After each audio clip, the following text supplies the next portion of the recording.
Hello everyone, welcome to electrical E tutor.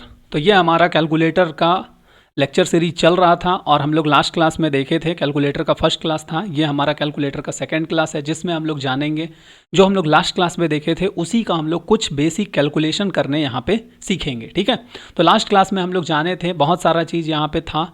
ये क्या होता है, रूट कैसे निकालते हैं, स्क्वायर कैसे करते हैं, फैक्टोरियल कैसे निकालते हैं, सबमेशन कैसे करते हैं, लॉग कैसे निकालते हैं, बेस मतलब लॉग में बेस खुद से कैसे सेलेक्ट करते हैं, लॉग का मतलब बेस 10 होता है, ln का मतलब बेस e होता है। ये सारा चीज़ हम लोग जाने थे। आज हम लोग उसी को थोड़ा सा आगे बढ़ाएंगे और आज वाले लेक्चर में हम लोग जानेंगे कि कैसे हम लोग बहुत सारा चीज़ प्रैक्टिस करते हैं। और आज जैसे होता है ना, दुकान हम लोग जाते हैं, मॉल उल जाते हैं, तो हम लोग को वहाँ पे लिखा होता है 25% डिस्काउंट। अगर हमारे पास ये कैलकुलेटर है तो हम लोग एक बार बटन दबाए और कितना होगा वो हम लोग तुरंत वहाँ पे निकाल सकते हैं। ये सारा चीज़ कैलकुलेटर से तुरंत बहुत ईजी वे में आ जाता है। ठीक है, नॉर्मली कॉलेज गोइंग स्टूडेंट को ये सारा जो भी हम बता रहे हैं ये फंक्शन आना चाहिए। अभी स्टार्टिंग में कैलकुलेटर का इंट्रो है तो हो सकता है बहुत स्टूडेंट को ये सब आता होगा, बट हम लोग इसी टाइप से एक एक फंक्शन को हम लोग डीप में स्टडी करते चले जाएंगे। जैसे हम लोग यहाँ पे कैलकुलेटर हमारे सामने आ चुका है, जैसे हम लोग यहाँ पे मॉड प्रेस करेंगे, जैसे ही ये मॉड प्रेस करेंगे हम लोग को यहाँ पे बहुत सारा चीज़ दिखा हुआ है, COMP, complex, stat, base N, equation, matrix, table, vector, सारा चीज़ लिखा हुआ है। हम लोग एक एक करके सारा फंक्शन को अच्छे तरीके से समझेंगे। कॉम्प्लेक्स मतलब कॉम्प्लेक्स नंबर है, स्टैट मतलब स्टैटिस्टिक्स है, बेस एन मतलब जो होता है ना डिजिटल इलेक्ट्रॉनिक्स में हम लोग पढ़ते हैं बाइनरी को हेक्साडेसिमल में, बाइनरी को डेसिमल में, डेसिमल को ऑक्टल में, वो सारा चीज़ हम लोग बेस एन में देखेंगे। पांचवा जो है वो इक्वेशन। इक्वेशन क्या होता है, तो 3 वेरिएबल वाला इक्वेशन, 2 वेरिएबल वाला इक्वेशन, रूट्स निकालने में मदद करता है वो। छठा नंबर जो है वो मैट्रिक्स, मैट्रिक्स का मल्टीप्लिकेशन, मैट्रिक्स का डिटर्मिनेंट, मैट्रिक्स का डायमेंशन, सारा चीज़ हम लोग यहाँ पे जो भी पॉसिबल है वो हम लोग देखेंगे। टेबल, टेबल कैसे बन सकता है, जैसे कोई एक फंक्शन दिया हुआ है उसका हम लोग टेबल बनाएंगे, फिर वेक्टर, तो सारा चीज़ हम लोग एक एक करके देखेंगे। अभी हम लोग का यहाँ पे बेसिक्स पे बात कर रहे हैं हम लोग, इसी के लिए उतना डीप में हम लोग एक एक करके सारा फंक्शन को देखेंगे। लास्ट क्लास में जो हम लोग पढ़े थे उसको हम लोग यहाँ पे सॉल्व करते हैं और हमारे पास एक क्वेश्चन है 5/8, या इसको हम पहले कॉपी में लिखते हैं। ठीक है, जैसे हमारे पास क्वेश्चन है 5/8 प्लस 2 होल 1/7, इसका वैल्यू क्या होगा। अगर हम लोग को इसको सॉल्व करना है ना तो हम लोग डायरेक्टली इसको भी कैलकुलेटर में लिख सकते हैं, या फिर हम लोग क्या कर सकते हैं, हम लोग 5/8 प्लस 7 2 14 और 15/7 को भी लिख सकते हैं। और जब हम लोग इसको LCM निकालेंगे तो LCM निकाल करके बहुत ज़्यादा टाइम लेगा, तो हम लोग सिंपली जो है ये जो इक्वेशन है उसको हम लोग कैलकुलेटर में लिखते हैं। ठीक है, 5/8 लिख चुके हैं, प्लस शिफ्ट क्यों दबाएं, क्योंकि हम लोग को इस फॉर्मेट में चाहिए था। ठीक है, 2 होल 1/7, जैसे ही इक्वल प्रेस करेंगे 155/56 मिल जाएगा। ऊपर वाले से दबाए, कितना मिला 155/56। उसी टाइप से हम लोग नीचे वाले से दबाएंगे, नीचे वाले से कितना मिल जाएगा, तो यहाँ पे 5/8 प्लस कितना है 15/7 है ना, तो हम लोग यहाँ पे 15/7 इक्वल, वही सेम चीज़ मिल रहा है 155/56, इसका मतलब दोनों सेम है 155/56। तो इस टाइप का कैलकुलेशन हम लोग बहुत इजीली कर सकते हैं। ये हम लोग का कैसा टाइप था, ये हम लोग का टाइप था फ्रैक्शन को हम लोग को सॉल्व करने, हम लोग इस टाइप से सॉल्व कर सकते हैं। उसके बाद अब फ्रैक्शन तो हो गया, अब हम लोग क्या करेंगे, परसेंटेज निकालेंगे। जैसे मान लेते हैं हमारा सेमेस्टर एग्ज़ाम होना है, 5 सब्जेक्ट का होता है, 500 मार्क्स का एग्ज़ाम होना है। ठीक है, जैसे हमारे पास मान लो 500, ये क्या है, फुल मार्क्स है। अब कोई स्टूडेंट को क्या सोचना है कि भाई हमको 80% मार्क्स लाना है। 80% मार्क्स लाना है मतलब हमको कितना मार्क्स लाना होगा, तो हम लोग को 80% ऑफ 500 निकालना है। और कोई स्टूडेंट सोच रहा है हमको पास होना है, 33% ऑफ 500, कितना नंबर लाएंगे कि हम पास हो जाएंगे और कितना नंबर लाएंगे कि हम 80% पार कर जाएंगे, किसी को 90% तो वो 90%। कैसे इसको डायरेक्टली इस कैलकुलेटर से निकाल सकते हैं? अगर हम लोग इसको नॉर्मल मैथ से निकालेंगे तो 80% इंटू 500 को हम लोग कैसे लिखेंगे? 80 डिवाइडेड बाई 100 इंटू 500, फिर यहाँ से 2 जीरो और जो जीरो कैंसिल हो जाएगा, 8 5 ज़ा 40, 400।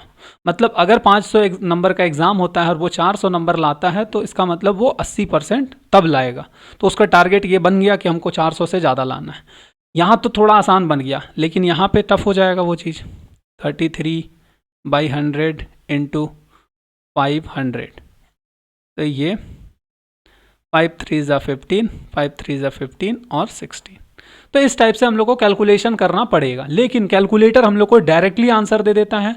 कैसे हम लोग को डायरेक्टली आंसर देता है? तो हम लोग यहाँ पे देखेंगे परसेंटेज। इस जगह ध्यान से देखेंगे जूम करके, तो हम लोग को येलो कलर से परसेंटेज लिखा हुआ दिखाई दे रहा है। इसका मतलब क्या है? हम लोग डायरेक्टली निकाल सकते हैं किसका कितना परसेंट होगा। ठीक है, जैसे हम लोग यहाँ पे क्या करेंगे, 500 का कितना परसेंट निकालना है? तो 80%।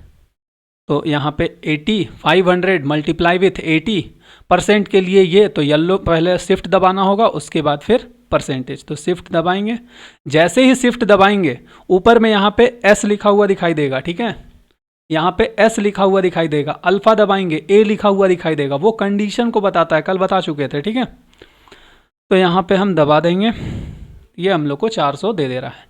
उसी टाइप से अगर किसी स्टूडेंट को चाहिए कि नहीं 500 मल्टीप्लाई विथ 33% शिफ्ट परसेंट, तो 165। उसी टाइप से किसी स्टूडेंट को चाहिए कि नहीं सर हमको तो 90% लाना है, तो 500 मल्टीप्लाई विथ 90 शिफ्ट परसेंट, 450। जैसे कभी कभी क्या होता है ना, जैसे हम लोग फॉर्म भरते हैं तो हम लोग से पूछता है कितना परसेंट, मतलब कितना नंबर आया है आउट ऑफ 500। हम लोग को परसेंटेज तो याद रहता है लेकिन हम लोग को नंबर याद नहीं रहता है, तो उस केस में हम लोग निकाल सकते हैं। जैसे 87% अगर किसी का आया होगा, मान लेते हैं 10th या 12th बोर्ड में। ठीक है, कोई एक फॉर्म फिलअप कर रहा है, वहाँ पे नंबर पूछा, उसको पता है कि 500 नंबर का परीक्षा हुआ है और उसको पता है कि वो कितना परसेंट लाया है, तो 87.4% लाया है। क्योंकि जब हम लोग रिजल्ट देख रहे होते हैं तब हम लोग को परसेंटेज पता होता है, लेकिन हम लोग को नंबर नहीं पता है। तो नंबर लाने के लिए यहाँ पे इसको दबा देंगे तो 437 होगा। अगर किसी का 87.4% आया है तो वो 500 में कितना लाया होगा? 437 लाया होगा। तो वो वहाँ पे फॉर्म भरने के टाइम में 437 लिख देगा। जोड़ने का भी ज़रूरत नहीं है, मार्कशीट भी देखने का ज़रूरत नहीं है, तो ये कैलकुलेटर का यूज़ वहाँ पे भी है। ठीक है, अब ये तो हो गया हम लोग का एग्ज़ाम वगैरह में।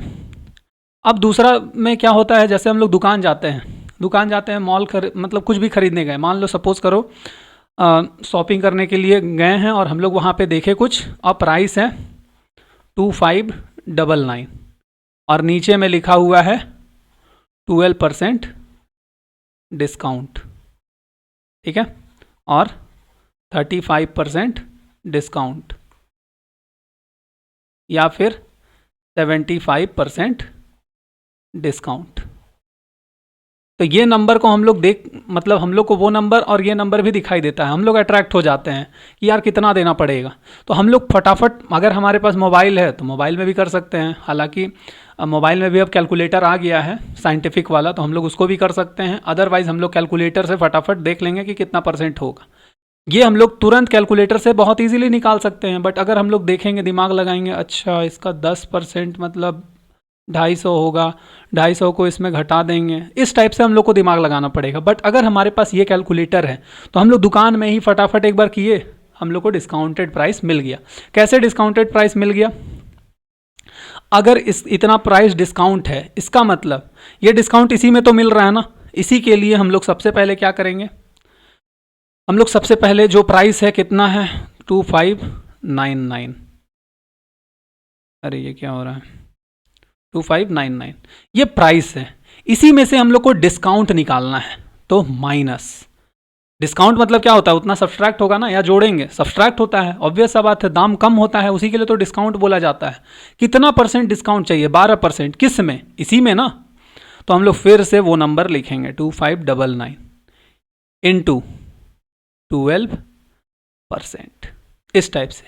इसका मतलब क्या है ना, जो यहाँ पे लिखा हुआ है इसका मतलब ये है कि 2599 में 12% का डिस्काउंट करने के बाद जो वैल्यू आएगा वो हम लोग को मिल जाएगा। जैसे ही हम लोग इक्वल प्रेस यहाँ पे करेंगे हम लोग को वो वैल्यू मिल जाएगा। कितना हम लोग को हो जाएगा? 2287.12। ठीक है, कहने का मतलब डिस्काउंट 12% दिख रहा है लेकिन हम लोग को इतना पे करना होगा वहाँ पे। उसी टाइप से अगर हम लोग यहाँ पे निकालेंगे कि भाई 12% के जगह में कितना परसेंट, 35%, तो कितना पे करना होगा? 35%। इक्वल प्रेस कर देंगे। इसका मतलब हम लोग को ये जो जीन्स है या फिर लड़की लोग का जो ड्रेस है वो हम लोग का कितना पड़ेगा? अगर हम लोग को 35% डिस्काउंट मिलेगा तो 1689.35 में मिल जाएगा। अगर ये प्राइस हम लोग को 75% डिस्काउंट में रहा तो देखने में 75% बहुत अच्छा लग रहा है, तो कितना पड़ जाएगा? 649 पड़ेगा। इस टाइप से हम लोग कैलकुलेटर से फटाफट एक बार में हम लोग निकाल सकते हैं कि कितना क्या प्राइस पड़ेगा और क्या डिस्काउंट होगा। जैसे होता है ना, बुक वगैरह भी हम लोग खरीदने जाते हैं तो बुक में वो लोग 30%, 20%, 60% का डिस्काउंट देते हैं। मान लेते हैं कोई बुक है, वो बुक है मान लेते हैं 689 का, और इसमें हम लोग को 60% या फिर 40% का डिस्काउंट चाहिए। 40% मान लेते हैं। हम लोग फटाफट कैलकुलेटर से वहाँ निकाले और 413 हो रहा है, 410 दे के निकल लिए 40% डिस्काउंट बोल करके। लेकिन अब दुकान में वो बोलेगा 40% डिस्काउंट लगा के, अगर इसका दाम 430 बोलेगा तो हम लोग 430 भी दे देते हैं, क्योंकि हम लोग वहाँ पे पता ही नहीं। तो कैलकुलेटर का यूज़ बहुत ज़्यादा है। कैलकुलेटर में हम लोग चेक कर लिए कहीं दुकानदार हम लोग को ठगा तो नहीं। तो ये सब हम लोग यहाँ पे बेसिक कैलकुलेशन को समझ लिए, डिस्काउंट कैसे निकलता है, परसेंटेज कैसे निकलता है। उसके बाद अब हम लोग आगे बात करेंगे। यहाँ पे कैलकुलेटर में बहुत सारा फंक्शंस है, ठीक है। जैसे यहाँ पे हम कैलकुलेटर देख लें तो कैलकुलेटर कभी भी दो पार्ट में होता है, ठीक है। एक ये पार्ट, एक ये पार्ट, जिसमें हम लोग निकालते हैं कैलकुलेटर, मतलब जो हमारे सामने है वो ये वाला कैलकुलेटर है। और ये भी बहुत फ़ायदेमंद है, ठीक है। इसको ढक्कन समझ के मतलब छोड़ मत देना, इसी में बहुत सारा चीज़ लिखा हुआ है। इसमें ध्यान से देखेंगे तो इधर बहुत सारा चीज़ लिखा हुआ है। साइंटिफिक कांस्टेंट है, यूनिट कन्वर्जन है, वो सारा चीज़ अभी हम लोग देखते हैं यहाँ पे कि कैसे वो चीज़ होता है, ठीक है। कि साइंटिफिक कांस्टेंट जो है वो क्या है, कन्वर्जन क्या है, वो सारा चीज़ को हम लोग समझते हैं। देखो, तो हम जो पीछे लिखा हुआ है उसको हम यहाँ पे ले आए। आई होप ये फ़ोटो खींचे तो उतना अच्छे से आया नहीं। सबसे पहले हम लोग को क्या बोला है यहाँ पे, रीस्टोरिंग मोड। कहने का मतलब रीस्टोर अगर हम लोग को करना है तो उसके लिए यहाँ पे फंक्शन दिया हुआ है, उसको हम लोग फॉलो करेंगे तो हमारा कैलकुलेटर रीस्टोर हो जाएगा। शिफ्ट दबाने बोल रहा है, फिर 9 दबाने बोल रहा है, तो हम लोग कैलकुलेटर में देखेंगे शिफ्ट यहाँ पे है 9 के ऊपर में हम लोग का क्लियर है। कहने का मतलब हम लोग दबाते जाते हैं एक बार, जैसा ये बोला है उसको, शिफ्ट और फिर 9। अब हम लोग से पूछ रहा है कि क्या चीज़ को क्लियर करना है। अगर हम लोग को सेटअप को क्लियर करना है तो 1 दबाएंगे, मेमोरी को क्लियर करना है तो 2 दबाएंगे, ऑल अगर सबको क्लियर करना है तो 3 दबाएंगे। तो यहाँ पे हम लोग को सेटअप को क्लियर करने बोला है फर्स्ट में, तो हम लोग 1 दबा करके AC दबाएंगे। तो ये हम लोग का सारा सेटअप क्लियर हो गया। उसके बाद सेकेंड नंबर पे बोला है इनिशियलाइजिंग द कैलकुलेटर, मतलब हम लोग को यहाँ पे दिख नहीं रहा है बट इस जगह इनिशियलाइजिंग द कैलकुलेटर बोला है। मतलब कैलकुलेटर को अब हम लोग को फिर से, जैसे होता है ना बहुत जगह हम लोग कुछ सेटअप बदल दिए, हम लोग को फिर से इनिशियलाइज करना है बाय डिफ़ॉल्ट। एक बाय डिफ़ॉल्ट सेटिंग रहता है, उसको हम लोग को करने के लिए शिफ्ट 9 और फिर वही चीज़ यहाँ पे शिफ्ट 9 के बाद सारा चीज़ क्लियर करने बोल रहा है, तो सारा चीज़ क्लियर करने के लिए 3 इक्वल दबाएंगे, AC दबाएंगे, सारा चीज़ क्लियर हो गया। उसके बाद मैथ इनपुट आउटपुट से math output, math input output से लाइन आउटपुट, ये हमारे लिए उतना इंपॉर्टेंट नहीं है। उसके बाद कॉन्ट्रास्ट, मतलब अगर किसी का बहुत काला दिख रहा है, ये जो है ये कॉन्ट्रास्ट है, ठीक है।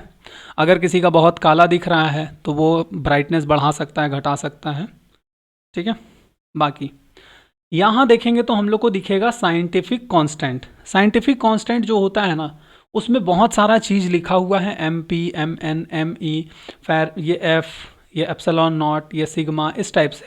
तो ये एक इंजीनियरिंग का कैलकुलेटर है, तो इंजीनियर को जो भी चीज़ का हेल्प होता है वो सारा चीज़ यहाँ पे लिखा हुआ है। जैसे अगर हम यहाँ पे बता दें तो ये जो MP लिखा हुआ है ना, ये मास ऑफ प्रोटॉन है। Mn जो है वो मास ऑफ न्यूट्रॉन है, Me जो है वो मास ऑफ इलेक्ट्रॉन है, उसी टाइप से F जो है वो फैराडे कांस्टेंट है, एप्सिलॉन नॉट जो है वो परमिटिविटी कांस्टेंट है। उसी टाइप से जिसका जो भी ब्रांच होगा उसमें कुछ कुछ कांस्टेंट यूज़ होता होगा, जिसका वैल्यू होता होगा वो यहाँ पे मिल जाएगा। उसको याद रखने का ज़रूरत नहीं है अगर हमारे पास ये कैलकुलेटर है तो, ठीक है।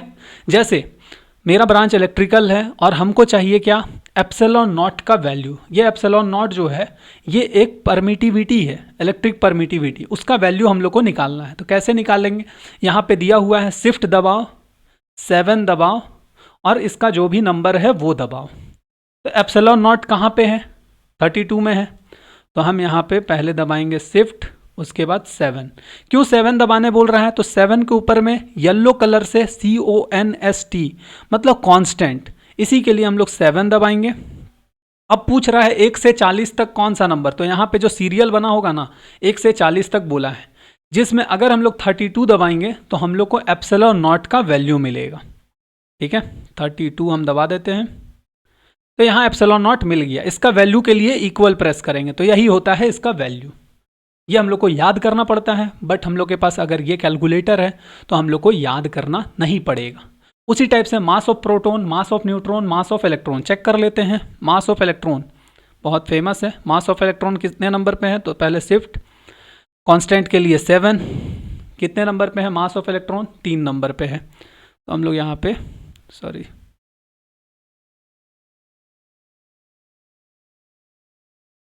शिफ्ट 703 Me आ गया।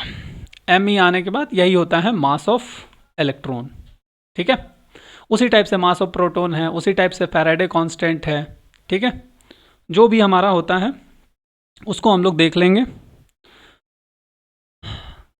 मैकेनिकल का कुछ होता होगा, इलेक्ट्रिकल का कुछ होता होगा, सिविल का कुछ होता होगा, ठीक है। तो वो सारा चीज़ यहाँ पे है। तो ये हमारा हो गया साइंटिफिक कांस्टेंट। उसी टाइप से हम लोग थोड़ा सा इस फिगर को और ऊपर करेंगे। इसके नीचे जो है, नीचे में एक टेबल और बना है और ऊपर एक टेबल बना है। ऊपर वाला टेबल हम लोग देख लिए, नीचे जो है ये हम लोग का कन्वर्जन है। यहाँ पे क्या लिखा हुआ है, यूनिट कन्वर्जन। कहने का मतलब क्या है, अगर हम लोग को मीटर को सेंटीमीटर में कन्वर्ट करना है, इंच को सेंटीमीटर में कन्वर्ट करना है। देखो मीटर को सेंटीमीटर ये आसान चीज़ है, जो आसान है वो उतना यहाँ पे नहीं देगा, ठीक है। टफ चीज़ देगा। जैसे क्या क्या दिया है हम लोग यहाँ पे भी देख सकते हैं, ठीक है। इंच को सेंटीमीटर में, सेंटीमीटर को इंच में, फिट को मीटर में, मीटर को फिट में। जैसे अगर हमको पता है कि हम कितना फिट हैं, हम लोग को मीटर निकालना है, कितने मीटर होंगे, तो वो हम लोग यहाँ से बहुत ईजिली निकाल सकते हैं। फिर मीटर, यार्ड को मीटर में, मीटर को यार्ड में, माइल को किलोमीटर में, किलोमीटर को माइल में। तो उसी टाइप से बहुत सारा चीज़ है। यहाँ पे देखेंगे HP को किलोवाट, इलेक्ट्रिकल के लिए किलोवाट को HP में। केमिस्ट्री मतलब जो हम लोग पढ़ते हैं ये फिज़िक्स, उसमें हम लोग को फ़ारेनहाइट को सेल्सियस में, सेल्सियस को फ़ारेनहाइट में। फिर यहाँ पे एनर्जी, जूल को कैलोरी में, कैलोरी को जूल में। ये बहुत इजीली कन्वर्ट कर सकते हैं हम लोग, ठीक है। तो जैसे यहाँ पे हम लोग कैसे करेंगे, तो लिखा हुआ है शिफ्ट प्रेस करो सबसे पहले। तो हम लोग यहाँ पे शिफ्ट प्रेस कर दिए, ठीक है। शिफ्ट प्रेस कर दिए। अब शिफ्ट प्रेस करने के बाद क्या चाहिए हम लोग को, हम लोग को कन्वर्ट करना है। मान लेते हैं 100 सेंटीमीटर में कितना इंच होगा, ये हम लोग को कैलकुलेट करना है मान लेते हैं। तो हम लोग 2 वाला फंक्शन, सेंटीमीटर को इंच में कन्वर्ट करना है ना, तो हम लोग पहले यहाँ पे जो भी चीज़ चाहिए उसको हम लोग लिख लेंगे 100, उसके बाद शिफ्ट, ठीक है। क्या चीज़, कन्वर्जन। देखो यहाँ पे 7 पे क्या था, कांस्टेंट था, 8 में क्या है, कन्वर्जन है। तो हम लोग यहाँ पे 8 प्रेस करेंगे। कितने नंबर पे है सेंटीमीटर टू इंच, 2 नंबर पे है। तो हम लोग यहाँ पे 02 जैसे ही सेलेक्ट करेंगे, ये 2 नहीं हुआ क्या, हाँ, सेंटीमीटर 100 सेंटीमीटर एरो दे करके इंच, जैसे ही इक्वल प्रेस करेंगे हम लोग को मिल जाएगा 39.37 इंच, 100 सेंटीमीटर। तो इस टाइप से हम लोग को मतलब पता चलता है, ठीक है। और 12 इंच में 1 फीट होता है, ठीक है। तो अगर इसको हम लोग चाहेंगे कि फीट में कन्वर्ट करना है, यहाँ पे लिखा होगा फीट को मीटर में है। कुछ कुछ फिक्स चीज़ है, जो यहाँ पे लिखा हुआ है वही कन्वर्ट कर सकते हैं, ठीक है। जैसे अगर हम लोग यहाँ पे एनर्जी वाला में बात करते हैं, 1 जूल, शिफ्ट 8। तो जूल से एनर्जी यहाँ पे कहाँ है जूल, हाँ ये 1 जूल को अगर हम लोग कैलोरी में कन्वर्ट करना चाहेंगे तो 39 दबाना होगा ना, तो यहाँ पे हम लोग 39, जैसे ही 39 दबाएंगे 1 जूल को हम लोग को किलो मतलब कैलोरी में कन्वर्ट करना है, इक्वल प्रेस करेंगे तो 1 joule is equals to 0.2389 calorie होता है। उसी टाइप से हम लोग 1 कैलोरी इज इक्वल्स टू कितना होगा, तो उसके लिए हम लोग शिफ्ट 8 कैलोरी को जूल में तो 40, अरे यहाँ पे 1 कैलोरी लिखना होगा ना, देखो 1 calorie is equals to 4.1858 joule, हम लोग इसको 4.2 ले लेते हैं। उसी टाइप से फ़ारेनहाइट और सेल्सियस, हम लोग को पता है कि नॉर्मल रूम टेम्परेचर कितना होता है 37 डिग्री सेल्सियस, तो हम लोग यहाँ पे सेल्सियस को फ़ारेनहाइट में कन्वर्ट करते हैं, ठीक है। फ़ारेनहाइट कहाँ पे है, सेल्सियस और फ़ारेनहाइट 38 में, ठीक है। तो 37 शिफ्ट 8 और यहाँ पे 38, ठीक है। 37 डिग्री सेल्सियस कितना फ़ारेनहाइट होगा, इक्वल दबाएं, हम लोग को यहाँ पे मिल गया 98.6, ठीक है। तो ये सारा चीज़ बहुत उसी टाइप से रिवर्स भी होगा, 98 अगर होगा तो वो 37 हो जाएगा, ठीक है। तो ये सारा चीज़ हम लोग समझे कि कैसे बेसिक कैलकुलेशन होता है। इसके आगे हम लोग और कंटिन्यू करेंगे, लेक्चर ऐसे ही आता जाएगा। ये हमारा सेकेंड लेक्चर था, थर्ड लेक्चर भी होगा, फोर्थ लेक्चर भी होगा, और इसी वीडियो के नीचे में डिस्क्रिप्शन बॉक्स में पूरा फुल प्लेलिस्ट का वीडियो भी अपलोड कर देंगे, ठीक है। वहाँ पे जा कर के हम लोग देख सकते हैं, पूरा प्लेलिस्ट जो है हमारा कैलकुलेटर का एक साथ में अवेलेबल होगा। हम एक साथ इसलिए नहीं बना रहे हैं वीडियो क्योंकि वीडियो भी लंबा हो जाएगा, और अगर किसी स्टूडेंट को मैट्रिक्स चाहिए तो वो मैट्रिक्स का अलग वीडियो में देख लेगा, एक वीडियो में ढूंढना पड़ेगा ना। इसी के लिए हम बहुत सारा वीडियोज़ बनाएंगे, ऐसे ही नंबर ऑफ़ वीडियोज़ बहुत आएगा, और कैलकुलेटर को हम लोग बहुत बेसिक से इतना अच्छे तरीके से सीख जाएंगे कि जब हम लोग करेंगे ना तो हम लोग का मिस्टेक नहीं होगा, ठीक है। हम लोग मिलते हैं अगले लेक्चर में, तब तक के लिए bye bye, thank you very much.